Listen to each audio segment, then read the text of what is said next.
Hi, I'm Dave Barnes. And I'm John McLaughlin. And welcome to Dadville. Dadville is a podcast where we talk about life, love, and the pursuit of awesome dadding. It's funny thoughts and deep talks. So please, enjoy your time here in Dadville and enjoy this episode with... Elizabeth and Brooke from Intentional Parenting Podcast. The new year brings new health goals and wealth goals. Protecting your identity is an important step. Your info is in endless places that could expose you to identity theft, leading to lost funds. LifeLock monitors millions of data points per second. If your identity is stolen, our restoration specialists will fix it, guaranteed, or your money back. Resolve to make identity health and wealth part of your New Year's goals with LifeLock. Save up to 40% your first year. Visit lifelock.com/podcast. Terms apply. Yeah, did y'all like the click? That's all I actually, he's a drummer. He'd like I was it going to quite say a bit. Brooke is a drummer. I thought that Was I was dead on? That was pretty That was close. pretty good. Not only tone as well. I was like, oh, he picked a different sound, but Thank you. No. that was Yeah. at least 81. You know, can we get an actual? Can we get a tap on Let's that? plug it out. So, folks, you hear, listen to all these voices. People are listening, and they're going, either we know that voice and we don't know the others, or we don't know that voice and we know the giggles. in the Either way, they background. want to be here. They do. Yes. Yes. And so what we're doing is we're doing a combination pod. I wanted to have a clever way of saying We that. should have come up with a Pod- Pod. Co-pod. Copod. It's a Co-pod. co-pod. Oh, it's a co-pod. Yeah, There you go. I just bought Don't the overthink it. That reminds me of like the COVID school pod. Oh gosh! Oh, now it just no, went you dark. just- We See, went that's dark. good. I'm Elizabeth's glad just you're gonna here. take Let's us dark. rebrand. We need somebody to keep it Rethink dark.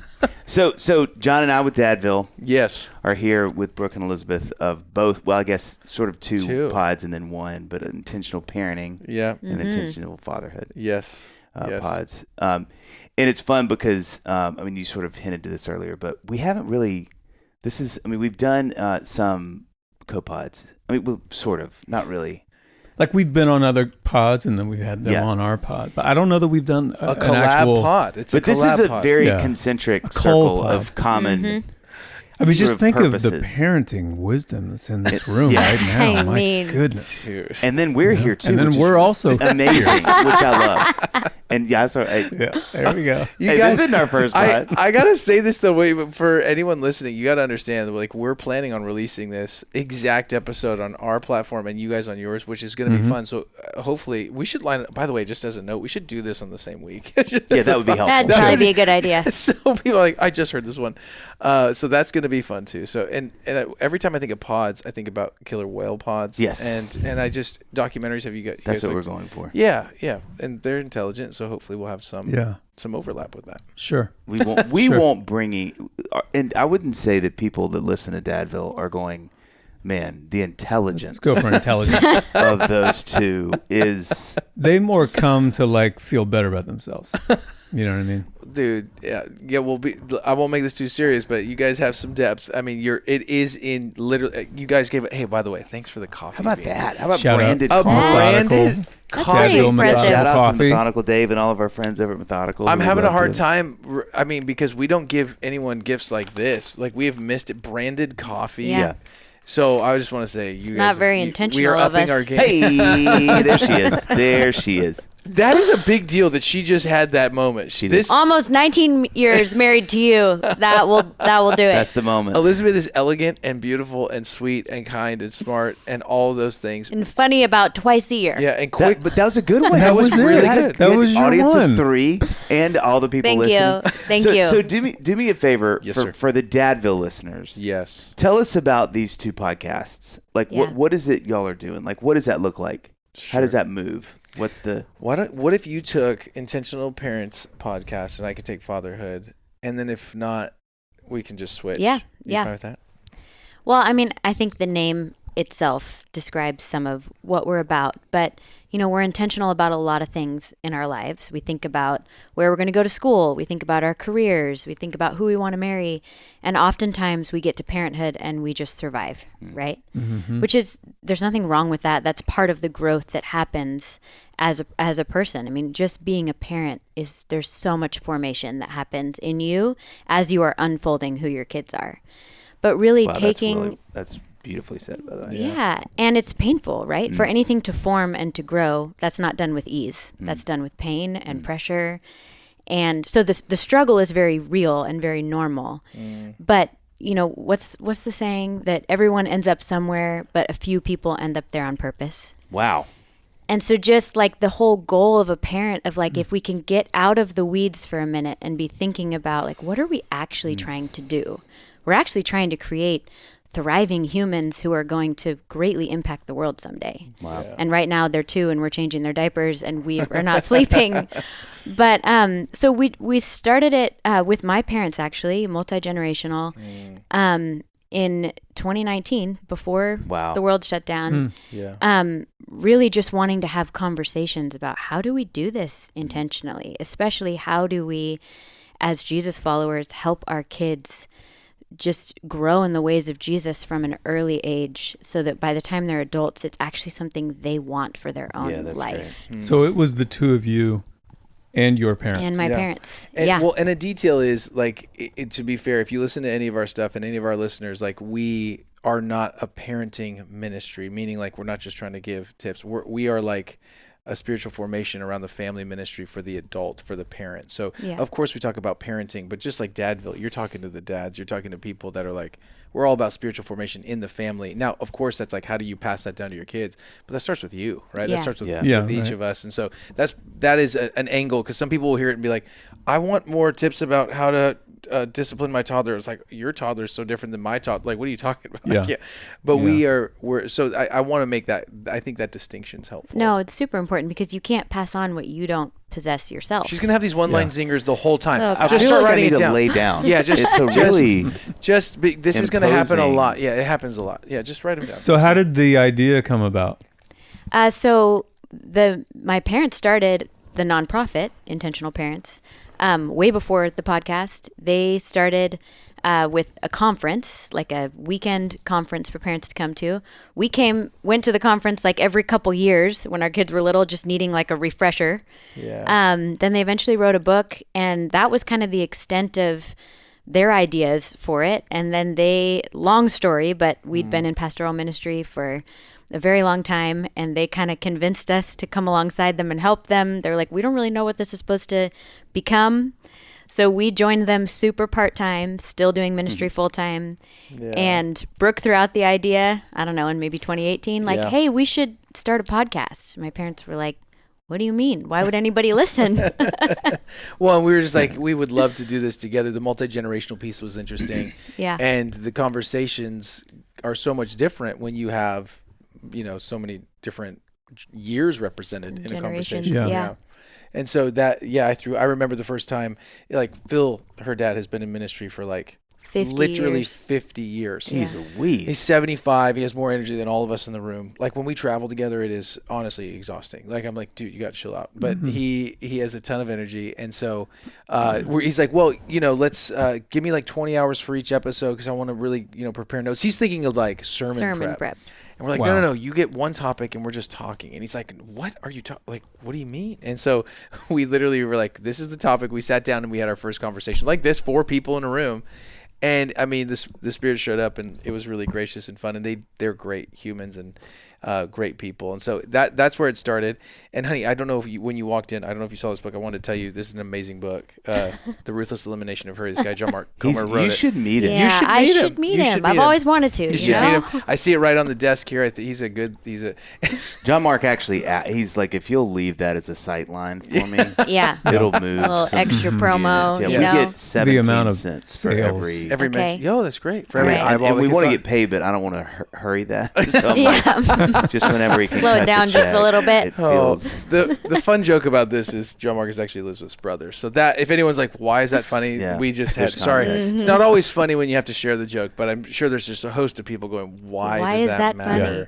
Different last name. So why did then intentional fatherhood, did that come out of that? Yeah, so Intentional is a nonprofit, and what we do is create Gotcha. content, Gotcha. podcast, written stuff, and we do events. So conferences, we have a motherhood conference, fatherhood now, and we do marriage retreats. And so just basically holistic opportunities to help family.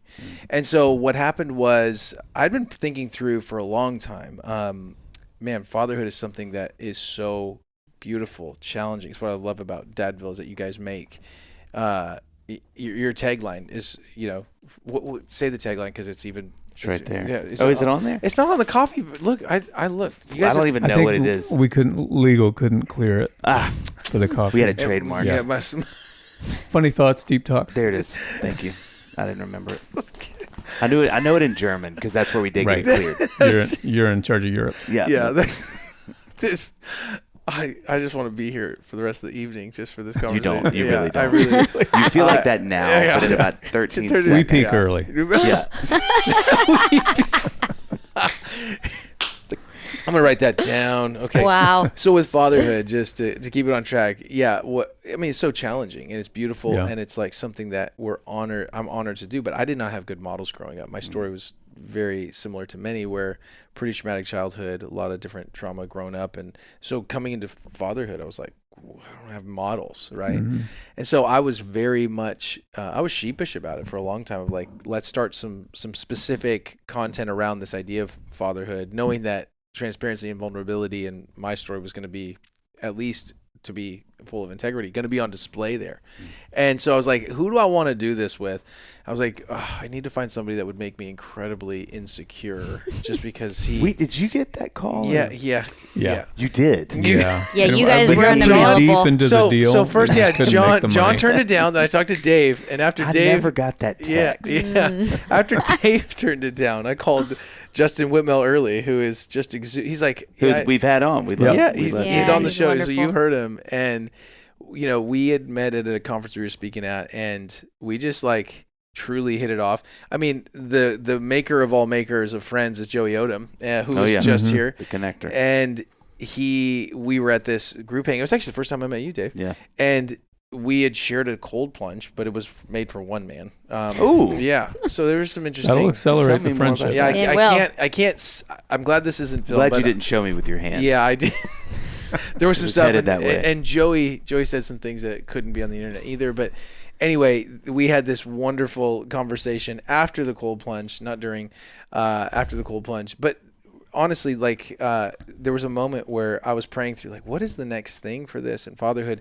And it just dawned on my mind. I was like, if I could do it with somebody, I think somebody like Justin, where there's just so much similarity, but also differences. And what I loved about Justin specifically was he was like leading from a place of vulnerability and weakness. He wasn't like, dude, I'm the best dad in the room. Like, I got it all figured out. He's like, no, I'm trying to figure it out. Yeah. Can we figure it out together? So that was like a heart posture where I was like, okay, I can relate with that because I'm failing all the time as a dad, and I'm over responding, and I'm dysregulated, and I'm not doing all, I had all that stuff going on internally. So I pitched the idea. I was like, let's do this. What do you think? He's like, do I have to do any of the work? I was like, you just got to show up and we'll record. We'll make all the other things happen. And it was enough for both of us to be like, yes. And so we got a little cabin. He flew out to Bend, Oregon, where we're at. We live in Bend.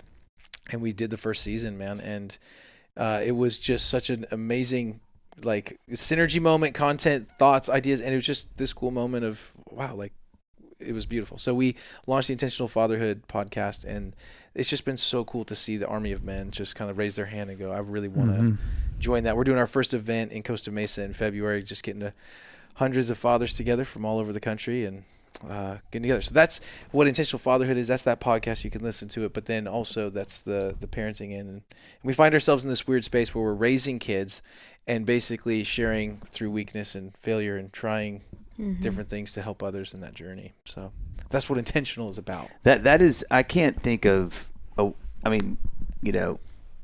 that's probably the most intimidating word that I want to be. Like intentional, but it looms over me like a Godzilla always chasing me and terrifying me, but it's got two small arms to grab me. So I survive.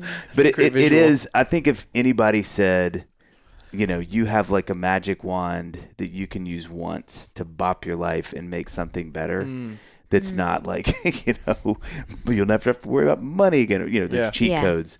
Yeah. I really think it would be intent, like the ability to better execute what I intend to do. Yeah. Or even really just slow my life down enough to have intentions. Yeah. Because it's such a, like when I meet men who are really intentional, it is so profound and powerful. Yeah. And so, I think y'all doing that is so helpful because, I mean, I had this thought yesterday, and I've had so many older, wiser people even tell us on the pod, but like life just gets faster. It doesn't get slower. Yeah. And I'm sure maybe like grandparent age, it slows down, but I just know this next chunk of years are going to go. And I mean, this fall has been the fastest fall of my life, other than the one with my wife. That's free. Come on. I do like to talk about her in kind ways here, which is great. 20 years, by the way. 20? Wow. Next Oh, Wednesday. yeah. Congratulations. Yeah. What about you, John? How long have you guys been married? They're close. We're coming up on 20 in April. Yeah. Wow. We're almost 19 in February. Yeah. I mean, we'll see. Yeah. But, it just stuff goes quick. And so I'm always does. like, man, I would love to have more. It's just so easy to not do anything. Yeah. It absolutely is. Inertia moves really easily that way. Yeah. But I think oftentimes we hear intention, or I want to be intentional, or I want to be more present, and we equate that with perfection, right? Like if I'm not doing it all the way, I'm just doing a terrible job. And I think our heart is for that not to be the message, because the reality is our kids do not need to have a perfect parent who is present 100% of the time. I told you, John. Right. I told you. Right. Yeah. Say He that all pushes the back. time. Gosh, he John always pushes. All the Very He's like, true. you can do better, Dave. You can do better. All right, guys, I'm a 1 on the Enneagram. There's always room for Yeah, improvement. amen. Always. And as her husband, I can attest to being her, her It's true. magnum opus. But when Look at what I have done. look at it. You guys see this? Imagine in another Could never 19 have years. done it on my- Oh my gosh, that is so good and frustrating. That's 2 times of being very funny. Wow. We'll have to replay Guys, this back for the kids. I really want. I think we need to do I think we need to start a separate podcast simply of just us 4, just to hear all the fun pull stuff. it all You're in the out. zone. You guys I are don't know pulling if stuff it's out of her that. that It's I just. think it's I the will- helicopter It is. microphone. She feels- But think sadly, it's the gotta be. listeners can't We'll see. need to Gotta give a be. photo on socials of Yeah. that. That is, I mean, these are great headphones. Definitely playing this in the car for, what's the word for our kids? Clout.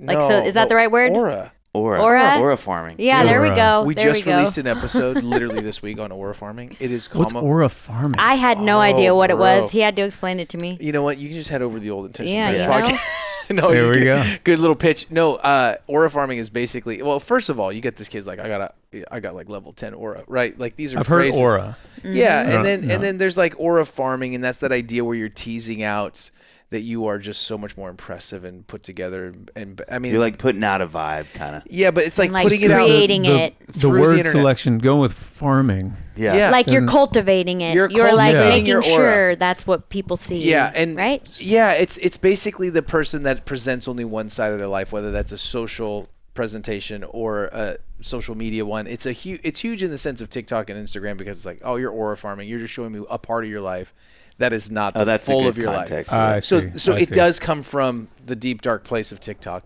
and that's where it comes from. And I think in that context, it's strong. So something I was going to say to your point, pre OF, AF. Or is it Yeah, a PH? I think of Aura aura farming. rings. and I'm Yeah, thinking me too. Aura farming. Yeah. This episode is sponsored by BetterHelp. Sometimes I think because it's a new year, it's time for a new me, but the reality is we don't really need a new me or a new you, maybe just a less burdened me and you. Therapy is something that can help more easily identify what weighs us down or holds us back by offering an unbiased perspective to better understand relationships, motivations, and emotions. Like one thing I've learned from sometimes being a perfectionist kind of is that it's okay to give it my best shot, move on, not dwell on whether it was, absolutely flawless or whatever. Therapy from BetterHelp can help ease some of your burdens in life. BetterHelp does the initial matching work for you so that you can focus on your therapy goals. A short questionnaire helps identify your needs and preferences, and their 12 plus years of experience and industry-leading match fulfillment rate means they typically get it right on the first time. But if you aren't happy with your match, Switch to a different therapist at any time, no questions asked.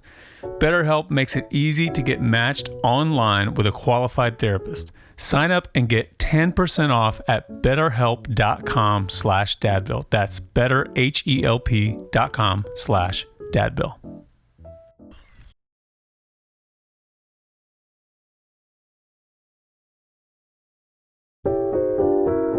Hey everybody, it's a new year and chances are wherever you are, the days are cold. This is the moment when your winter wardrobe really has to deliver. And if you're craving a winter reset, start with pieces made to last season after season with Quince. Now, Quince brings together premium materials, thoughtful design, and enduring quality so you stay warm, you look sharp, and you feel your best all winter long. Quince just has everything you need this winter, like men's Mongolian cashmere sweaters. I'm literally wearing one right now, and I love it. Wool coats, leather and suede outerwear that hold up to daily wear and still look great. Each piece is made from premium materials by trusted factories that meet rigorous standards for craftsmanship and ethical production. By cutting out the middlemen and traditional markups, Quince delivers the same quality as luxury brands at a fraction of the price. The result is classic styles you'll love that hold up year after year. Now, I mentioned the Mongolian cashmere, but you know what my favorite is right now? I think it's the beautiful Italian wool chore jacket in cadet blue. I mean, only $150, and it looks amazing, even though I wear it every single day. So refresh your winter wardrobe with Quince. Go to quince.com/dadville for free shipping on your order and 365-day returns, y'all. Can't believe it. Now available in Canada, too. That's QUINCE.com/dadville. Free shipping and 365-day returns. Quince.com/dadville. I think there's something, when I think of intention, I kind of wish that, how where did this analogy come from? But when it used to be a Microsoft Word, old. Yeah. And the little paper clip would pop up. Yeah. It looks like you're typing something. Do you need help typing it? Or you guys remember that? Oh, yeah. With a little sticky note next to him? Yes, that's exactly right. I kind of wish that every time I thought of the word intention, that, and I think the Holy Spirit does this, but there would be a little something that popped into my head and went, remember, because I think you're kind of alluding to this.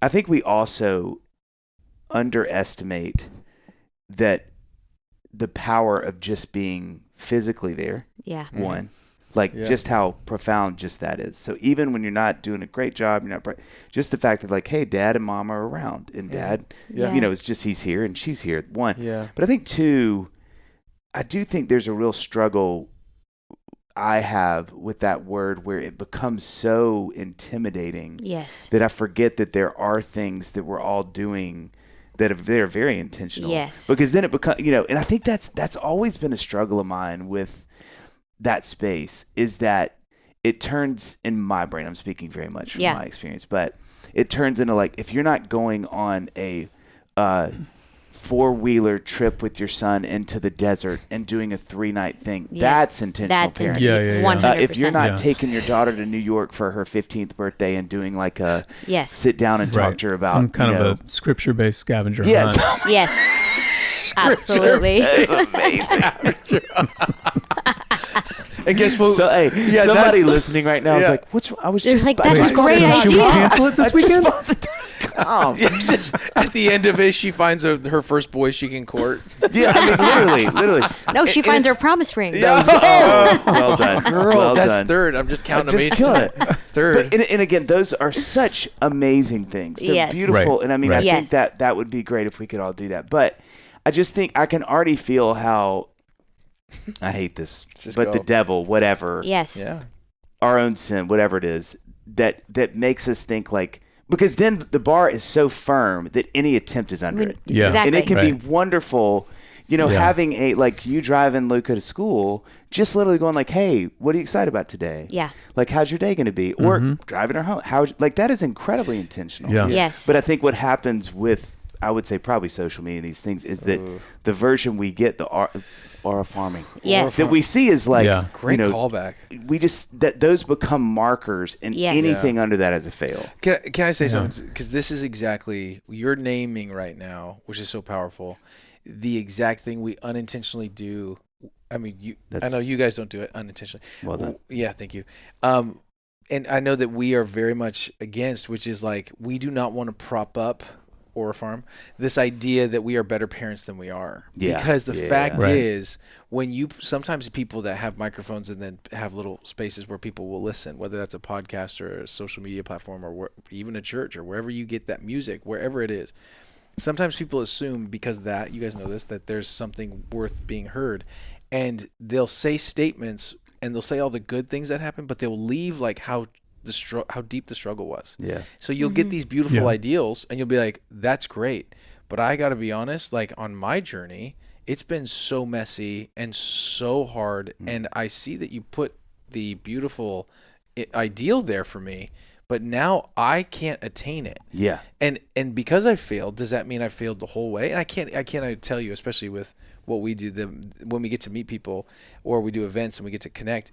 I mean, half the questions are not, it's not like, hey, can you give me advice about this? It's like, hey, I'm trying to do this thing, but I got to be honest, it's like really messy. And you're like, the fact that you are trying that's the one. makes you 90% better than most, and just kind of setting it straight that we are all failing. And those ideals are for us to just, walk towards, even if that is a scavenger hunt in New York City, I mean, cool, do your version of that. But sometimes I think when we can paint a really clear vision and not be clear about what the process of getting there looks like and how messy it is and how confusing and painful it is, we don't do people a service. Well, because don't you feel like the great ideas, the wins? I mean, there are great ideas. Scripture-based scavenger hunt, great. That's Great an idea idea. on the table. You can take it if you want. But like the wins, when it went great, those feel so specific to your situation or whatever. But then you feel this pressure to impose it onto my family. The losses, the like failures, those are like wonderfully universal. Yeah. And it's so much, I mean, whatever vulnerability you guys share on your podcast, whatever vulnerability and failures we share on our podcast, those are helpful. Yeah, I couldn't Those agree more. 100%. help me so much. Well, I think too that Yes. intent, this is the problem with any of this kind of thing. But I think like God made everybody so unique in their bins organ, but like, and so I think also a real struggle can be.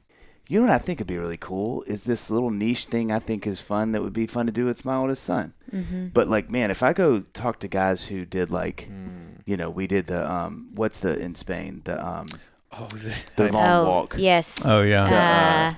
You know what I'm talking about. I know exactly what you're talking we did about. that, Yes. and Remember it's what like it's called. amazing, and You've you're done like, it so many times. How can I not remember? I know. think about it. It's going to come to us all at the end. Yeah, or like, Your we legs are still did, hurting me from and my that. son did like a half marathon. These beautiful Yes. things. You just did an Ironman. I mean, just Well, saying, John. Yeah. you could I mean, Gotta my throw kids that in weren't there. technically present, but They were in my heart. They ran with They're me right in my here. heart. right here. Yes. But I think, to go, there's also such power in realizing that, the uniqueness of each of us and how we intend things Yes. is also such a reflection of God. Yeah. And that Yes. it doesn't have to be this sort of like rote, hey, and I think those things are great guides, but I think that's what's so beautiful about what you guys are doing. And I think it's so helpful as a dad is that it's not like, hey, come do our prescribed Dude, yes. trails. Yeah, right. No. And Right. John Tyson, your brother, like everybody Yes. does such a good job of saying, like they'll tell you. Let me tell you what I did, but It's called the Camino, huge by the way. asterisk. Yes. The Camino. There you go. The Camino. There it is. Yeah, but like John had it. they do a good job of saying, but you don't hear that Yes. because all you Yeah. think is like, oh my god, Oh, they did this epic thing. like, But what you're naming is like That's good. if you That's really good. intentionally are really knowing who each of your kids are, who your spouse is, what your family culture is, yeah, then you are going to intuitively know what would be good for That's each right, of those that's right. kids. And for some kids, it might be some big, huge thing. And your family culture, your finances might allow for that. That's right. But they also might not. And that kid might not need something like that. Like all the spectacular things we get to experience in our lives are beautiful. But we live most of our life in the ordinary. That's right. And so when we can just take some of that intention to the ordinary moments. Oh, that's great. And That's especially really the ordinary moments where we blow it. Yeah. Like I'm thinking of just last week, I was driving in the car with our son, who's 16. I like this story. You're going to like this. You're going to like this story. In the car with his girlfriend. Oh, we're in that stage, by the way. And I'm driving. Well, we're also in the stage where he can drive and has his license, but he can't drive with anybody else in the car yet. Oh, so I'm driving her home because he can't drive her home yet. Right. So we're driving her home, and I make a stupid comment. Oh. Joking, like I was joking, trying to be sarcastic. In the Comer family, we call it homeschool sarcasm because we were all homeschooled. They miss it every time. When we're sarcastic, we end up just being mean. You got to be kind of have a lot of trauma in your past to be good at this, which identifies why I think us three men in the room have some. I don't know your stories, but I can good see, of a childhood. Yeah, if you have a good childhood, you're not good at. Anyway, keep going, sweetie. So I meant to be funny, but as soon as it came out of my mouth, I was like, "Oh, he feels disrespected. He feels embarrassed. No. Yeah, that was a total miss." Yeah. So I end that topic of conversation. We're driving. We drop his girlfriend off, and as soon as I could just tell, I could see it on his body. He's mad. He's hurt. The minute he gets in the car, I just said, "But I really missed it, didn't I?" And he's absolutely, you did. And he told me all the reasons why. He's really upset. And I just tried to own it over and over again. You are so right. Yeah. I meant to be funny, but it came out hurtful. Yeah. There's a hint of truth in every joke, and it's like a soft spot for you. But what transpired in that moment, I had to stay calm and listen to him, even though I was profusely apologizing, and he just needed to tell me how mad he was.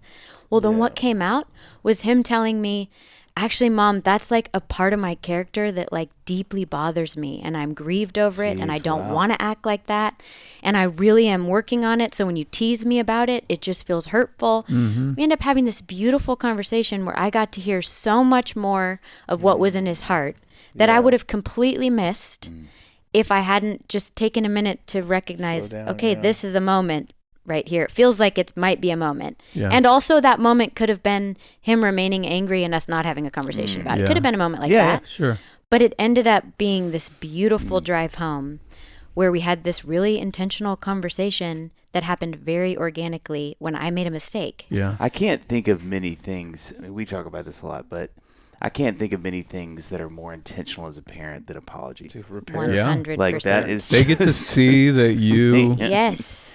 messed up, Yes. and they get to see a side of you where maybe he sees you as like a human being who like is in the car with this person that is not part of the family. So you try to be funny for a second and like he knows what that's like. Yeah. I mean, that's a universal feeling as a human being trying to 100%. relate to, Yeah, and you showing miss him it. what to do with it. And then I had to ask him if I could text his girlfriend and apologize to her. He's like, "That's okay, but just make sure she doesn't think that I asked you to do it." Yeah. Wow. It's a really weird thing when your kids are dating and you have to, I don't have his girlfriend's number, but she does. But I do. But I mean, that's weird. You're like, there's a relationship there. But I want to just say, yes, repair.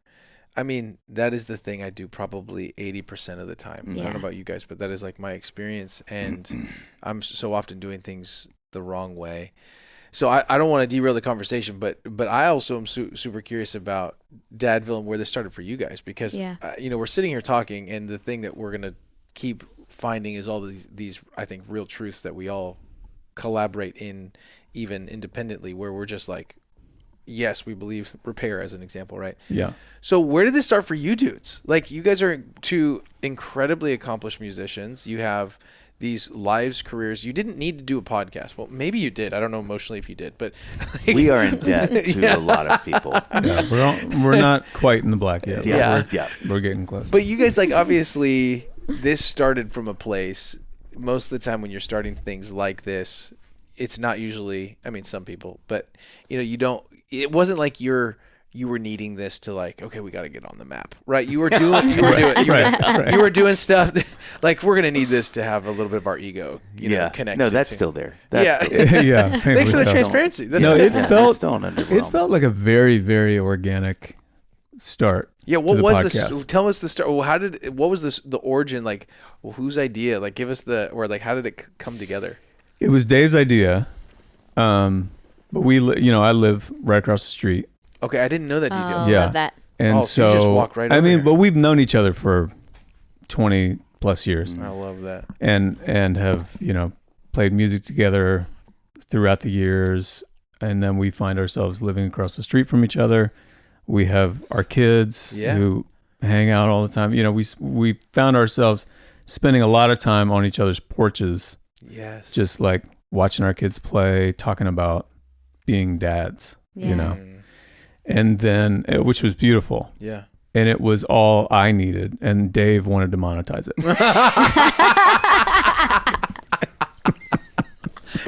It's like, I see. So many things in my life. I took the just beautiful moment Okay. and then This put a could price be tag on relevant. it. Could we make some money out of this? John, I love that. Would you not say that because I have an idea? Don't keep that to yourself. Don't finish it. Don't I finish want to it. get the real reaction react. from me on a mic. For different No, there's reasons. one day I was sitting so right there where funny. you're sitting, and Yes. Dave was like, "Would you want to do a podcast called Dadville together?" That's so good. And I was like, "Absolutely." Well, you guys already had the recording gear. This is a great little studio. Right? Listen, I was like, I built this place for this. I need Well, some- what's fun? I don't know if you guys had this experience, but like we were like, oh, we're both great at banter and conversation. Yeah.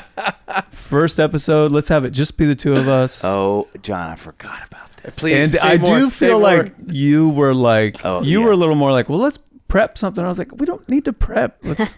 Let's just turn the mics on and just talk. Let's go hard. So we I did. forgot about this. We did, and we talked for probably an hour. And Dave, stops, and we're like, "All right, that's good." Yeah. How'd you feel? Yeah, I felt that's You pretty could good. immediately Pretty good, feel, right? Yeah. Yeah. You think we should do it again? Yeah, we had a couple. I forgot about that. We had a couple early on Wow. that it was kind of like, whew. I mean, like after a first date with somebody, you're like, I wanted that to go better, and they wanted it to go better, and you're both like, we should get together. What are you? No, I won't call. No, I'll call. I should call. No, you call. As you're leaning in to kiss and then walking off. Yeah, and then from there. But same. COVID was kind of when we started, and it's funny. I think the thing that's been one of the things that's so fun is there's a lot of things. I mean, just getting to do this with John and spend time, with him is so much fun. But it's just, like anything, it's just morphed a lot because I think initially it leaned fun, and it was like we had a lot of friends we had on, so there was a real familiarity. Yeah, that's beautiful. And it would always kind of land. We'd spend some time in sort of the paternal world of like, what is parenting like for you? But it's kind of morphed into this thing where we kind of think of it in quadrants. It's kind of like we have, friends, we have like, kind of like entertainers or whatever, but we have experts. We started having moms on a couple years ago, which was amazing. I don't know why we didn't do. I mean, I think the name of the podcast made me feel like, well, we should dads. And then we've done couples, which has been really fun. And so it's just it's fun. It's fun to see it kind of morph. It's fun to have sort of different shades because I think some are really funny. Yeah, that don't go very deep. Some get really deep, and then some are in the middle, and then. You have people talking about books where you learn something really specific that's really cool that they have expertise on. And I think for me, I didn't see any of that happening. And so I think it's fun to kind of look back over these, 5 or 6 years and go like, man, this thing has really turned into this pretty robust. Yeah. I think if somebody went through all the episodes, they could kind of find a little bit of whatever they were looking for. To me, what you're describing truly is like that is real life. That is fatherhood. Yeah. That is parenting, right? Like sometimes it needs to be just really funny because that's you got to deal with that moment. And sometimes you got to learn. And I think you guys have done. I mean, from a distance, I can't even remember when I first came across you guys. Somebody sent me. It was probably John Mark. He sent me. He's like, "You'll love this." You who are funny and not as intelligent. You will love. No, he's like. I think he sent me his interview. Fodder for the masses. Like, this is one of their better ones. You're gonna really like. Okay, they surprised me. This show's been brought to you by John Mark. What is actually true about John Mark, though, which is funny, it's funny to joke like this, he doesn't tell anybody any of the stuff he does, including his family. Really? We find out stuff from other people. Yeah, like, hey, did you realize he did this epic thing that barely anyone does in the world? You're like, no, because he has this real gift of he has this practice of secrecy, which he believes in not sharing any cool things that he ever does with anyone, including his family. I think what is the opposite of that gift? Yeah, that's what you have. What I have. Yeah, the megaphone. And I gotta be What honest, is the gift of megaphone? Both are gifts. it's a spiritual discipline. You have a spiritual discipline. Yeah, there you go. There no, you but go. like this is a story that he will. I don't care if he knows. Don't tell him. If you hear this, don't tell him. But he was I was at his house. I was in LA with Duke, and I go to throw something away. And when I go to throw something away, there's like 4 magazines, which he is on the cover of, and they're in the garbage. And I'm like, what is this? And I had no idea it was on any of these, so I throw it away. And so I was like, Tammy's his wife. I was like, what are these? She's like, did he throw those away again? People keep sending those to us. He just keeps throwing away. He doesn't want them around. I was like, this is so classic. And this is all to say, like, I'm poking fun. And at the very same time, I want to say he is honestly exactly who he preaches to be. Yeah. And one of the best parts about him is that who he actually is a person who lives in this every day. And I mean, it's both beautiful and uncomfortable. Not uncomfortable for him as much as like it calls you up. Well, his life calls you up. So that is the other thing I was going to say about us doing the podcast, which I know was, again, not something I really thought about, but I didn't have intention. Crikey, dude. Good job. Well done. Anyway, was that I would learn so much because, John Mark, oh my gosh. John Mark was kind of one of our first. I feel like he and we just had a few that kind of early on I was like, whoa, this can be that too. Mm-hmm. And I think, John and I say this a lot, but it really has just been such a blessing to us. Yeah. And how much we've learned. I reference things that I've learned having people on at least every day. Yeah. And that's crazy to think about because I think it was just kind of God's sort of subterfuge. Just fooling me into like, why don't you do a podcast? He needs it. He needs it. Yeah, I mean, it surprised me. We just had Stephen James back on after, 5 years or so. He was one of our first. Okay. And I remember that being one of the early episodes that stuff that I learned in that conversation, I have thought about every single day. Isn't that amazing? Wow. Since. I so hear So there's that, and then thankfully, it's morphed into this thing where, like, I can be reading this book by Dr. Lisa D'Amour. Yeah. Yes. And be like, my wife is texting me, like, you need to get this person on the podcast. Yeah. Yes. And then she comes on the podcast, and, that's an example of like what she has put out into her books. Yeah. Talking about intentionality and being intimidated by intentionality. Yes. She can like simplify it down to like, hey, here's what it's like for your middle schooler right now when you're driving to school.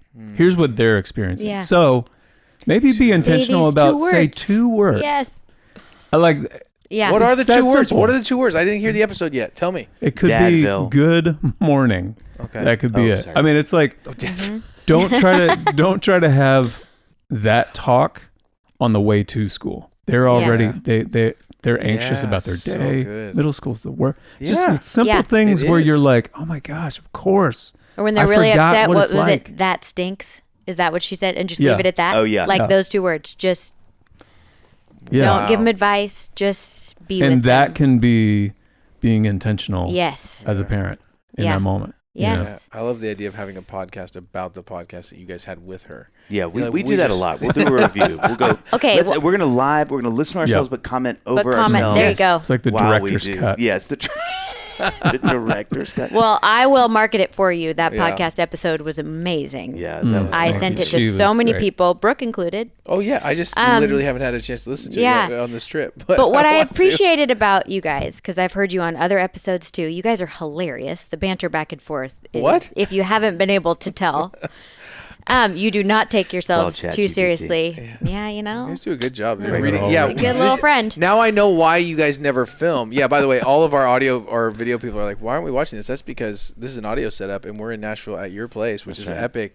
But and I see how you do feel so free. I do. I'm shirtless. shirtless. I'm awesome. shirtless. Immediately. The only woman here is my wife, and I was like, why would I be wearing a shirt with my brother's shirt? It's ridiculous. Yeah, I was like, we have. And you won't know if we're telling the truth right now and or not. letting me sit on true. your lap the whole time. So kind.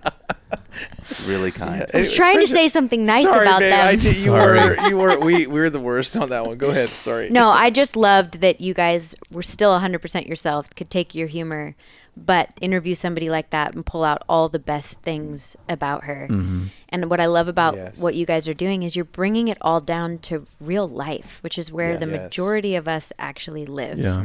And that's how we need to hear that content. Yeah. Thank You you. know? Well, that's very kind. Which is a kind way of saying.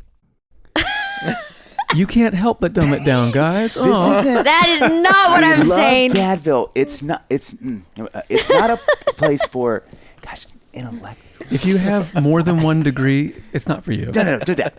Ivy League. Stay out. All right, can we just? No. That's very kind. No. Well, that's what we're trying to do. It really is. And you're It really is. accomplishing that. Yeah. Like what I loved, I mean, not to harp specifically just on that episode, but what I loved about it was everything you guys pulled out of her, the questions that you asked her, is all stuff that could help somebody tomorrow. Yes. Most parents are not going to read her book, sadly. Yeah. I wish Right. that everybody Yeah, would. right.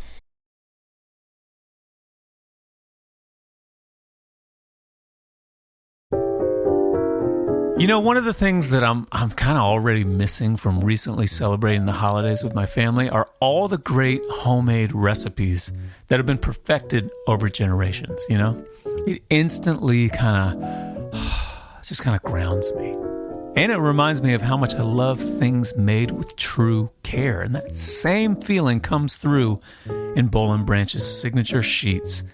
And adding their coveted waffle bed blanket only deepens it. I mean, I could fall asleep right now just thinking about how soft these things are. Together, they wrap you in exceptional softness and comfort and quality beyond your wildest dreams. Whatever you're imagining right now, double it.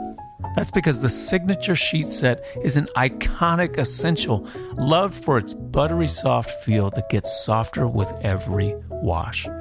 The waffle bed blanket drapes you in that soft, springy, near weightless warmth of its coveted texture, and together, they create the softest, most breathable bedding experience designed for better sleep season after season.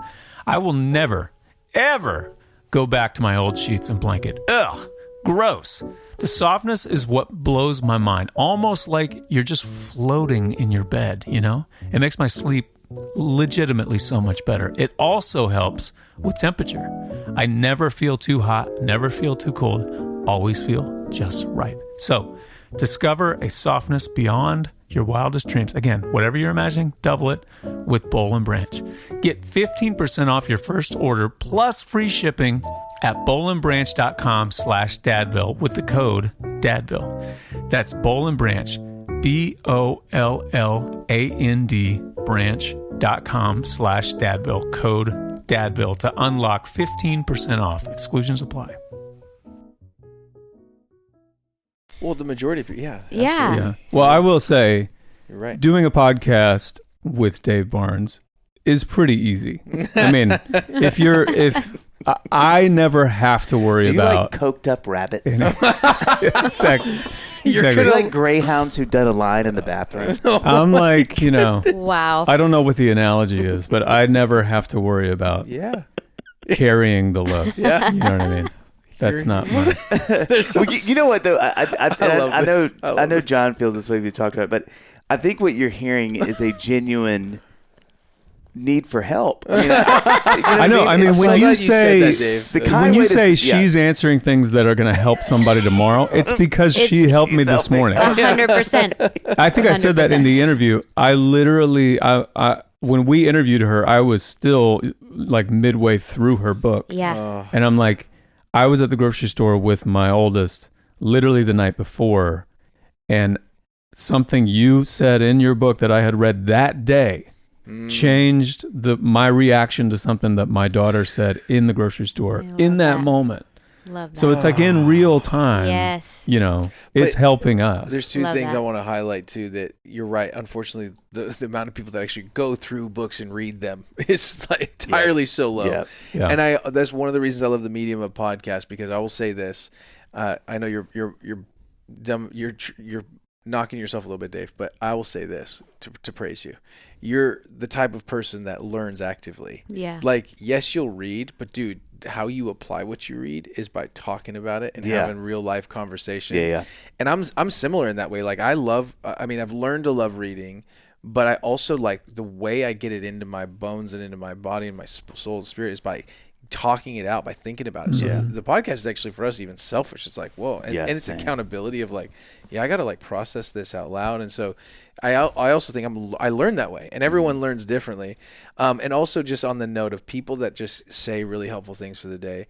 The other day, so my son, this example is he is a man. He's 6'1". I'm shorter than him. He calls me his short king. Wow. Yeah, I don't like that. That feels like something people say to each other in prison. Yeah. And then it's that or Big Daddy. Yeah. That's even worse. I don't like that. And then he says, you can fit in my pocket. And I was like, I hate everything that you're saying right now. He's got a great sense of humor. I'm absolutely I'll turn him to this episode for sure. But he specifically though, we were just missing each other. You know, like I'm trying to be the dad and hold the line, and like he's wanting to become a man, and you guys remember your lives at 16, the testosterone, life, freedom, jobs. Like, so he's just about to, a year and a half from now, emerge into technically being an adult. Although, mentally, emotionally, we hope, but he'll be legally in that space. And so he's just doing what most of all of us did as men. He's wanting to just more freedom, more space, more autonomy. That's not bad, but it comes in process, not just because he wants it. And so we've been missing each other because my dad was super absent during that stage of life. So I don't have any models. So I call one of our dear friends, and I think every podcast we've been on this trip, we've mentioned her. We've referenced Sally. She's a therapist. But I called her and I just said, Sally, I'm going to hang out with my son tonight. And I just need to know, like, I'm wanting to go into this meeting and I'm wanting to tell him, A, B, C, like, you're missing out on this. We need to talk about that. Here's the goal on that. Like, I'm doing what I would assume a dad needs to do in that moment. And just like this gal who you're talking about, who you interviewed, she just simply says, okay. And she's listening so well. I'm like, yeah, I think her okays are like check marks. Like, yep. Yeah, okay, good. Yeah, I These got are this. approval, right? Yeah, it's like, I lead a parenting ministry. Yeah, I know what's up. She's a therapist who specializes in attachment and trauma. Oh, wow. So that's why he called her. Like, she knows her stuff. She's amazing. And so I'm like, oh, yeah, I know what's up. And then she basically goes, so leave all of that in the car. Don't bring any of that up. Your parts need to be, you need to ask yourself a question. What are you so fearful of? If you don't mention that, what are you so scared of? Yeah. And I was like, that's going to take a while to unpack. She's like, and then she said, after I was thinking that, she's like, that's going to take a while to unpack. And I was like, crap, she knows what she's talking about. So I was like, okay. Put your shirt back on. Yeah. I can hear your shirt not on. I could hear your shirt not on. Hear your skin. What does skin sound like? Anyway. So that was the name of my first R&B album. I cannot wait. Okay, so anyway, moving fast forward, we end up doing this, she's like, leave all that in the car and just be with him. Be curious about his life. Just ask him questions. Don't try to parent him. Just try to be with him. And I was like, this can't be this simple. Like, I am supposed to bring out we got to go here. And so I just took her at her word, and we went to this spot. The first restaurant was closed. The second restaurant was closed, like Bend in the middle of the week in the winter. People are like, what's happening? Nothing. And so we finally find this pizza shop, and he just starts like, I'm like, so how's work going? How is life going? And like immediately he just starts opening up and just telling me every part of his life. And honestly, like we go from pizza, and then we go on a stogie walk, which we call it, and I won't say more, but you can imagine what that is. And we're walking. No shirts. And we're going on a walk, and we're just like having some of the deepest conversations I think to date we've had. Not because we haven't been close, but because like I just didn't get in the way. Yeah. And I couldn't believe how much that detail really impacted like my connection with him. We're driving home, and he's like, we found this spot. He's like, you want to get milkshakes? I was like, absolutely. Yeah. I'm a grown man. And so we get milkshakes, and we're sitting in the car, and that's when Moses, so John Mark's son, one of his sons, Moses, of course his name's Moses, literally, he's so funny. One of the funniest humans in the whole world. He FaceTimes. They should get Moses on their podcast. Talk about horror farming. That guy would kill. Anyway, he literally we have a group text, and he just pushes the FaceTime button to see if anyone will answer. On the family so this group is like chat. 20, I love that. 20 people. So Jude, John Mark's other side, John Mark, myself, like almost the whole family just picks up I FaceTime. love that. And it was just like random FaceTime for the family. And, Duke and I are sitting there, and we're just talking, connecting with the family. And the funniest phrase, because we've talked about John Mark several times now, so we can say it one more time, is we're This like there. episode brought to you Brought to you by John Actually, we Mark should- Gomer. Yeah, Practicing the way. Yeah, he won't be bummed. Ministries.org/ Yeah, donate now. donate now.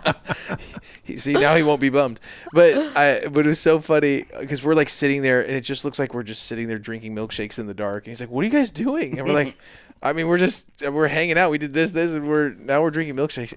And Moses goes, "Well, that sounds like a lot. My dad would not be fine with that." And they're Even sitting in John the same room. They're sitting in the same room. Oh, both faced. I love yeah, that. yeah, I love it. So Well, I think this is something I find a lot, and I don't. My oldest is only 13, but I think this is true without the data to prove it, which is a dangerous sentence to start. But I've seen it in smaller ways, but I think one of the great sort of fleecing of parents in Christendom is this idea that things have to be overcomplicated to be potent. Yeah. And I think something that I'm already seeing with my son is that really the goal is to keep the channels open. Yes. sir. It's not that you got to shove information into them. Yeah. It's just that in those because I think this is what I really think I get wrong, and I assume probably other people do too. One of the great gifts God gives us that it is also really painful in the wrong context is that we always want to be in communion with our parents. Yeah. We are built. Nobody Yes. gets to go. Now it can break, but anybody wants to know their dad and mom Yes. love them, Yeah. and that they're Yeah. respected Yes. and admired and cherished, and that is the North Star God puts in everybody. Yeah. And it is a nightmare for some people. It's a blessing for others, Yeah.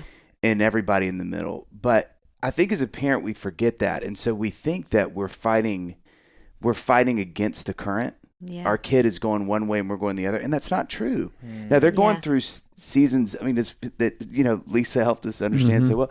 They're going through seasons where chemically it does Yes. feel that way, Yes. and it feels like they're pushing, and in some ways they are. But the bend for both of us is still the same way. Yeah. And I think I can overcomplicate that by going, okay, to compensate for what I'm feeling, I Yes. got to double down Yes. on, Yeah. let's have these conversations and these conversations. And then I can go to Yes. bed that night feeling like, when I think what God is doing is like, hey, man, like he loves you. It doesn't feel like Yeah. that. Yes. He already implicitly wants your approval. Yes, sir. He wants Yeah. to know what you think about him. It may not present that way for this season of his life, but Yeah. he does. Yeah. So Yes. just know Relax. that. And then lean into it. Be there when he wants to talk. And maybe every now and then you need to dig a Yeah. little bit, whatever. But I just think if Satan is fleecing parents, Yeah. and I would say all I know is to be a dad, Yeah. dads, it is like, hey, bro, you got to put in a shift. Yes. And you're like, oh, God. And he's like, yeah. So, and then you mess Yeah. it up, and he's like, ha, ha, ha, gotcha. And you're Yes. like, oh, well, I'll need to just sit and like have some milkshakes and Yeah. be quiet. And Yes. every now and then he's going to go, you know what I was thinking about today? And you're like, oh, shoot, here we go. Well, tell me, son. I wasn't even thinking we'd talk about this, but what do you want to do? But I just think like that's So something I know true. John and I talk about that so much. Is like, 100%. I do think there's this thing we do where we can overcomplicate. Yes. Yes. Because we want so badly to have great relations and to be Yes. great Yeah. parents. And I really believe God's like, hey, I sort of made this easier than you think it is. Dude. Yes. And again, we've heard this so much, but Yeah. professionals come on and they'll say, listen, I mean, Raising Boys and Girls says this all the Yes. time. Yeah. You Love it. just wanting to be a good mother Yes. or a good dad is about 80% of it. Yes. Because it means you're thinking about it, and if you're thinking about it, you're probably acting into it. Yes. And so I think for me, it just gives me so much relief when I think about, and I love that story with your son because it's encouraging to me because I don't know a Yeah. parent who is trying to be intentional. It's not going, okay, I have 30 minutes. Here we go. Dude, it's the backside weakness of intentionality. So if there is a backside weakness to this, I think that is it. Yeah. It's that we want it so bad that sometimes we actually choke it out by doing too much. Right. That's right. So I couldn't agree more. And that is, we're at this age and stage of life with the existence of the internet where we know so much. Yeah. Yes. So now we can calculate and see how we're damaging our kids, and now we have language to the kinds of therapy they will need. Like you're going to need EMDR for that traumatic experience that you just had with me. And I think there's times when it's like, dude, knowledge is good, but without wisdom of where to apply it and how. Yeah. I think so much of like raising boys and girls as an example, and what you guys are doing with Dadville is you're saying, hey, just as a reminder, like it's okay. You can know all this stuff, but here's the wisdom of here's how how to you actually apply it. Yeah. And that's where we need more help is guys like yourself who are sitting in the realness of life saying, like, here's all the noise, but here's really at the end of the day, here's the stuff that really matters. Because, I mean, we I can't remember who we talked about this. We had somebody on the pod and we talked about this recently. I really think at the end of the day, all we're really trying to make sure is that our kids know we love them. If you can consolidate really all we're trying to do, if that's the wisdom we're giving them, if it's the direction we're giving them, it's really just to know, hey, you know that I love you and I'm here for you, right? Yeah. Like at the end of the day. I think that is just so baked in. Like barring some colossal train wreck, and even then if we apologize, that tends to be okay at some point. Yeah. But I think and so I don't know, it doesn't sound like something God would ever do to go, I'm gonna make you have offspring, and then man, good luck. Yeah, like nothing about the way God created the universe screams. If you don't get it right, you don't. Yeah. I'm gonna get everything is facing the same direction, moving the same way. So I think I really think on my deathbed, I really think that's something I'm gonna wish I had known younger. Is like it's really more about just not screwing it up. That's it. It's not, you're not going to do something if you have good intent for your kids. It's going to be so colossal that you're like, and then for 30 years. We never talked about it. Well, isn't it funny how like you say you're not going to do something to like probably mess this up colossally. And probably on the other side of the coin is like, you're probably also not going to do something that's going to just shoot your kids straight to Harvard. You know? They're like, as if that's the goal, I wish I could remember the actual stats on this, but something like, or the history of the actual word parenting, it like wasn't in the lexicon until the 1950s or something like that. Interesting. And obviously there are gains that we have experienced in the last, however many years in parenting and being empathetic, again, Dr. Lisa Namora, everything that she's doing, it's like, I'm not sure how many parents 75 years ago were thinking on this level. No. But I think parenting in that moment that you were talking about with your son, it's like you were ready to parent. Dude, I was ready. Yes. And your friend was like, easy. You're doing stretches. Oh, dude, I was ready to parent. Parenting is going to get in the way of the night that you had with your son. That's right. Yes. That's beautiful. That's he's not all looks either, right? Listen, this is he's not all looks either. That's why I don't let him talk much. I see it now. I get why you don't do video. He gets ahead of me quickly. I see it now. I mean, that is really so well good. said. That I mean, even as you're saying that in real time, I appreciate that because I think it's actually clicking in me in a deep way is one of the beautiful side effects of what we all get to do is like I get to learn in real time from you connecting that dot and realizing like, my parenting was getting in the way. Yeah. And which is what we, maybe more so dads than moms, I don't know. We default to doing, we default to like, okay, what's my game plan to fix or whatever. Yeah, dude, I'm always trying to fix my kids, and she's always trying to fix me. It's a great, it's a circle. It's true. Really she's like, you don't want to be that man. I was like, but I am that man right now, so I'm gonna need you to give me space. Well, don't y'all feel like one of the other struggles is if I think about like when I've really been with the Lord and I feel that connection and the presence of God and the Holy Spirit and that all of that fruit of the Spirit that comes from that time. Yeah. How I parent after that is so different and so less about me. Yeah. Yes. And it just looks so dramatically different and less agenda heavy and less less fear based. It's so less fear. It's beautifully said. Yeah. Because it's so often it's our fear that causes us to let our parenting get in the way of our parenting. That's right. Yeah. Because we're afraid of all these future things and what they could become. I think I shared this on an episode we did recently, but I was just studying Matthew 18 when it talks about the disciples are asking who's the greatest in the kingdom of heaven, and Jesus calls over a little child and said, unless you become like one of these children, you won't experience the kingdom of heaven, which to people at that time, they would have understood unless you become incredibly weak and needy and vulnerable, not really able to offer a lot, but just need a lot. Yeah, exactly. No, if you become like that, you'll experience the kingdom of heaven, which just means experiencing all of who God is in your everyday life. Like wherever the rule and reign of God is, that's where the kingdom of heaven is. And then it goes on to say, whoever welcomes one of these little children welcomes me. So just by like literally changing the whole way we think about parenting, right? Where we think is we are supposed to do all these things to unfold our kids, right? Which, yes, there's truth to that.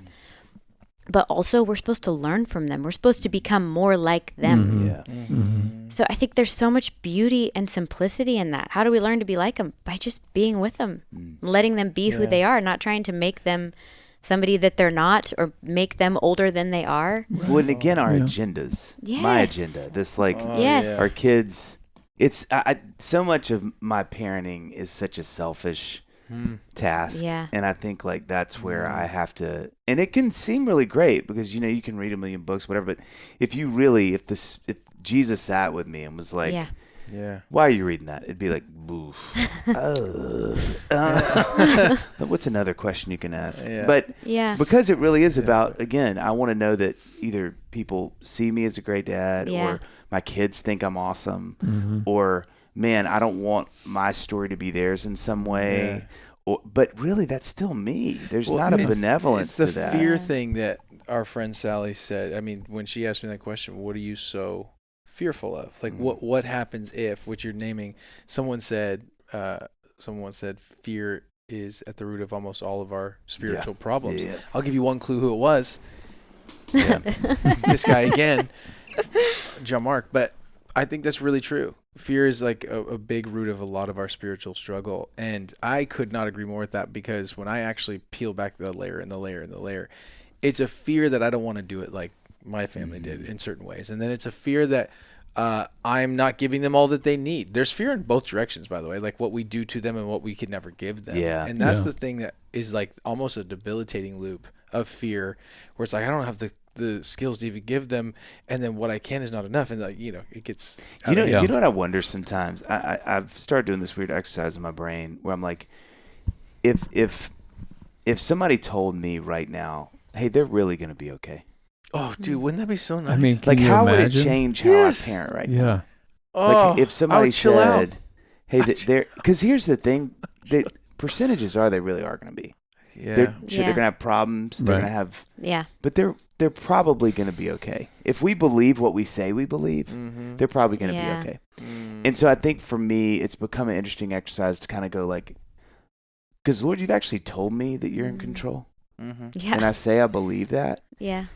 So how can I really freely care for my kids in a way that they're yours because they are?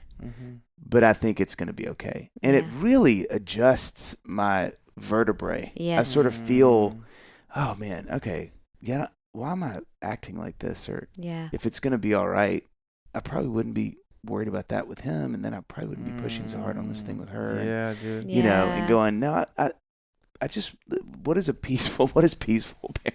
Maybe that's a podcast before I start. Yeah, peaceful parenting. Peaceful parenting. But what would that look like as opposed to sort of a constant? There we go. You know, I think that is the thing that's so tricky. And you spoke to this earlier, Brooke, but it's like, you know, there's so much noise and so much it's good noise. But I think what it does is, I know for me, it makes my heart rate just kind of slowly. Yeah. Because you just know so much. And somebody's like, you know what we know now? And you're like, oh boy, I got to know this. Like, we know that if kids see a TV in the room, their anxiety increases by 0.2, and you're like, we got to get rid of TVs. Well, dude, someone came into me today, and we're talking about, like, so we travel. You guys travel. We end up traveling more for work, and so we have a coffee set up because we appreciate Dadville Coffee. Where is that? There it is. Yeah, Dadville Coffee as a please go buy that on wherever you can buy it. But we love coffee, so we have a little coffee travel setup. She does. I do. We just like coffee. It's way easier than going out in the morning. Like, it's just consistent. You're speaking this guy's love. I would love to hear about your travel. Another podcast. Yeah. The travel coffee pod. Peaceful parenting. Caffeinated parenting. Yeah. You need all that. But someone told us today. Someone on our team said, "Oh, I don't use." Like you were asking our coffee set, like I don't use coffee pots in hotels anymore because you don't know what's in them and they're infested with mold and all this. I was like, what is your algorithm? Like fear-based algorithm? Like is everything just like a problem? And they're like, never sit in a bathtub because of and if there's a jacuzzi tub, all those wires are full of mold. And I was like, I can't do anything now without being like, is it gonna kill me or whatever? And so I agree. I think it's just creating this really interesting. Well, around everything. And again, I think some of the intent is really great because you're like, hey, we just found in the study this happens. But at the same time, you're like, gosh, it's just so many data points to like try to live in proximity to that will just eventually drive you crazy. Absolutely. And again, I think Jesus again says, hey, my burden is easy and my yoke is light. Like this is not what I do. I don't give you weight. I take the weight from you. But to do that, like you said so beautifully, Elizabeth, you need to be like a kid. Yeah. And if you can be like a kid and your parent, like what does that look like? What does it look like to be a kid and parenting would be a really interesting thought. Like what does that look like, Yeah. Well, I think even back to the fear thing, though, of like, unless there are kids who really struggle with anxiety. So maybe fear is a part of a lot of their moments throughout the day. But kids move on from fear really quickly for the most part. They might have a moment where they're afraid because the light's off in the room. You turn the light on, their fear's gone. Yeah. And so I think back to that, it's so easy to parent out of fear, like really learning from them of like, they're really, especially when they're little, they have no idea that they could fall off the thing they're walking on and get a concussion or break their leg. Like they just think it's really fun to be up on the coffee table walking, right? Yeah. No fear. And I think there's so much we can learn from just that childlikeness and the innocence because they trust their parents. Yeah. Again, back to like that God is actually in control. Do we actually believe that? And I think, yes, all the information that we now have, some of that's really good, right? Yeah. I also think it's another one of the enemy's tactics for parents to get us so stuck in fear and trying so hard to be intentional and do a good job that we absolutely miss presence and just being with them. Well, and too, the other thing that I've thought about lately is just intent. I mean, this is the water y'all swim in with your podcast, but I think like, I think you and I just talked about this in a conversation the other day, but I think a new barometer for me with my kids is do they know the intent of what I'm doing, whether I'm doing it or not? Like, and I think that's really become an important thing to me is that my kids can go, he doesn't always stick the landing, but I know he loves me. I know he's trying to do the right thing, and because and that's been a really helpful thing for me because it's gotten me out of like the execution. Yes. Always having to be spot on. Yes. But I think that my kids would see that's been a big connection point for me with each of them. It's just trying to make sure that one thing I'm fostering in my relationship with each of them as we're tethered in the ways we are is to go, do you know my intent? And I think when I feel like they do, that's like been a good barometer for me. It's like, okay, there's a connection. You know what I'm trying to do. Yes. Yeah. You see my love for you when I'm trying. And that's been really helpful because it takes it out of the execution to like, where my heart is and who I am in relation to you, as opposed to going like, is this working? Like everything I'm trying to do. That awkward conversation when you're driving home and you're like, I am swinging and missing. But I think if I stop in that moment, go, hey, bud, do you see? And he'd be like, yeah, I mean, you're trying to talk to me and you're trying to get to know me more. I just want to talk right now. Like, great. Yes. Well, and knowing your kid's so important because I was thinking about back to the Camino. That's a callback, guys. That's what that's called. Well done. Yeah, thank you. The Camino piece, like if I took my son on the Camino, I was like, son, we're going to end Primal Path with the Camino. Yeah. He'd probably try to kill me on that. Yeah, yeah. Like his personality would be like, this is more terrible for you than me. I like the push, but like I'm dying. he'd probably try to kill me. Yeah. You know, and realizing like that's not a gift to him. Yeah. And that's the hard thing about models that are That's so a great strong point. sometimes is that like you think that because someone did it that way with their particular set of relational dynamic, that means that's the gold standard of the best. And I think that's it's what we're saying is actually harder and better, which is you got to learn your kid, learn what's great. The Camino for that kid might not, it might be Disneyland for one, or like, hey, like that an idea of a trip is just too much. Like, so that's what I mean. It's like it is trickier than that, and it's isn't it funny too? I don't know if you saw this growing up in the church like you did, but John and I have laughed at it. We'd have a few. I love when we have people and we get to talk about this with them, but that was something kind of growing up in the 80s and 90s in Christendom and church culture. That was us. Was that there was parents, like there was kind of like, and I think everybody meant well. Like I don't think this was, the intent was ever, it was just what we knew at that time, and that's what got propagated. But like, hey, this is how you discipline your kids. 100%. Dude. Yes, all of them. This way. And boy, so and the problem was you'd have one kid, you're like, this is working like a charm with child 2. Preach. Child 1 and 3, what's wrong with y'all? Yes. And I think like that's something we've seen having guests on Dadville that's been really helpful for me is the smart ones go like, hey, you actually, parenting is actually getting to know each of your kids and disciplining them, loving them, like paying attention in different ways. And man, is that more work. It's rewarding work, but it is so much harder than, hey, we subscribe to this parenting style and it overlays all of you. Well, what's hard about it is that you can't then be like, you know, check the fear box of like, well, I'm doing this, I'm doing the plan. Yeah. So now that assuages my fear. Yes, I can. You gotta let go of that, you know, method, I guess. Yeah. Which is scarier. It's so much scarier. It was so much more engaged. Yeah. Because you have to become a student of your kids. There you go. Like, I mean, in our world, most of our kids are neurodivergent in some way. Wow. One more severely than the rest. And all of our parenting has had to change with her. Yeah. Which then means her sister below her, who's the youngest, has to be parented very different than the older 2 were. Yeah. Because for us, it just has not sat well for discipline to look different for her than it does for her older sister. They're 2 years apart. Well, it's different, but it's not extremely different. Yeah. So it's like if we had tried to apply what worked for our older 2, and I would say some similar things worked for them. If we had tried to apply that to our younger 2, we would have destroyed them. Yeah. Because it was absolutely not what Birdie needed. She needed, but to still be able to parent effectively and to still give her boundaries and all of that, we've had to massively become learners of subjects we never set out to be learners of. Yeah. And be in therapies we never planned to be. And we don't go on vacation. We do go to therapy. We do. And And y'all go to therapy in beautiful places. You're like, can we just do that? Well, actually, not to derail though, but the phrase that, as far as like this idea, the phrase that I don't know if you were growing up, but like your kids will say, well, that's not fair, right? Like, I don't know if you have this. And my parents had this really interesting thing where they were like, we have to do what's fair. So whatever we do for the oldest one, we do for all of them. And then they meant that with discipline. And they equated fair to equality. But fair actually, and again, one of our therapists, very helpful, is what is good for that person's brain and body. So that might look for what's fair for Birdie is very different what's fair for Sloan. Because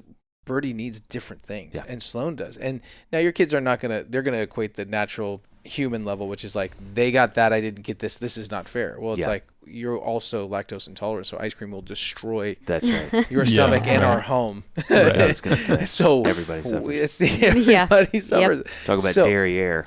That's free. That's a free one. Wow, bringing that one back home. Yeah. I just want to say this. Anyone listening to this podcast on the Intentional platform, please do yourself a giant favor and follow all that Dadville's doing. So that's what I wanted to land the plane.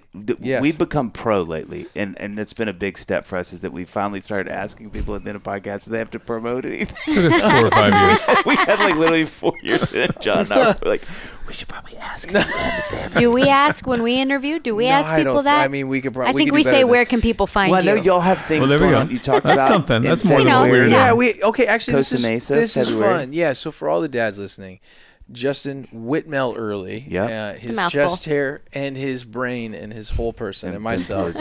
And he's a great guy. We're going to be together doing an intentional fatherhood conference. We have some surprise guests coming, which are going to be fun. And it's in Costa Mesa in February on purpose because it's like, where's warm gorgeous. at that time That's of the right. year. That's right. Full invite for you boys. We'll chat about it offline. But so that's happening. We have a motherhood retreat. We've been doing them on the West Coast, but we're doing our first Nashville-based Franklin in April. Factory. Okay. At the factory, April 23 through 24. Oh, that's amazing. 23 Yeah, through they're 25. And tickets are all on sale on our website, intentionalparents.org. You can check that out. But those are the two main ones. We are going to be announcing a marriage retreat soon, which will be fun. And then your book. Oh, Sowing a Hidden Seed. Yeah, so we just, guys, I'm so pro that I did not bring them to you. So we're going to get addresses. I can't wait to send it to you. But yeah, it's a 31-day prayer devotional, Sowing a Hidden Seed. And it's simply like 1 minute. It's a verse, it's a quote, and it's a prayer written out. And each day what we decided to do was just to take a topic that you would most likely be scared of, fear-based, right, over your kids, like mental health, anxiety, sexual purity, do they get married? So each one is like a topic of the day. There's a verse, a quote, and a prayer over that topic. It takes 1 minute. The reason that we did it this way is because we know in culture in the moment, like, time is precious, raising kids, having a job, all that's hard. So yeah, if that's helpful, you can get that on our website. We did that on purpose because we wanted to be able to have control over design, and Amazon does not play nice with design. Yeah. So so anyway, that's all on our website. You can put stuff in show notes. But yes, that's our world. But how about you guys? What can we promote in your space? Dadville, give us all the goodies. Dave's got some new music that's yes. about to drop. Actually, I mean, it'll be out by this time, but in a matter of hours. Yeah. You have new music coming out. Oh my goodness. Wait, tomorrow's Friday. Is everything okay? Are you in a safe place? You use words. We know that you're okay. Safe words. Yeah, tomorrow was Friday. I don't know, dude. I'm a little bored right now. Couple, and then John has a new album that came out. I just put an album out 3 weeks ago. 2 weeks ago. 2 weeks. I didn't realize. We've been listening to it all week in the car, by the way. Have you? Yes, Great. we're wearing it out. Yeah, I just put an album out called Scenarios. It is really great. And then he's doing, I don't know when this come out, but a bunch of Christmas shows. Bunch of Christmas shows. I'm doing a bunch of shows with my friend Ben Rector. I think we're actually coming to Costa Mesa. Who? Are you really? It's pronounced Rector.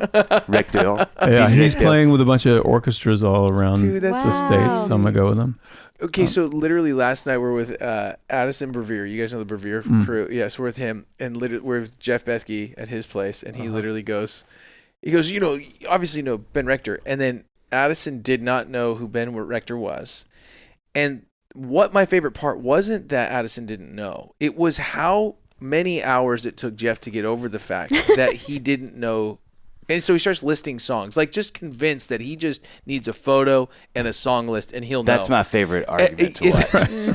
And No. This guy, he's like, no, I don't think I've seen him. And then he starts playing songs. He's like, I don't know if I've heard that one. And he's like, where have you been?